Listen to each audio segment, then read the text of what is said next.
میرے آقا کی طرف سے تمہارے لیے ہمیشہ استقبالیہ کھلا رہے گا. آؤ میرے عزیزو, اس بات پر میں گفتگو کو ختم کرتا ہوں.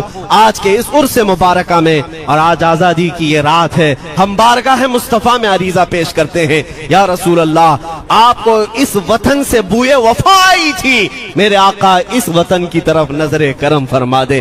قیامت تک آنے والی ہماری نسلوں میں میرے آقا صرف آپ کے عاشق ہی پیدا ہو, کوئی غدار نہ پیدا ہو.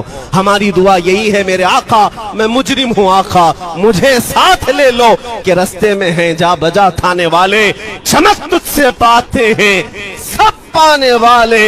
السلام علیکم. امید کرتی ہوں آپ حضرات کو یہ بیان اچھا لگا ہوگا.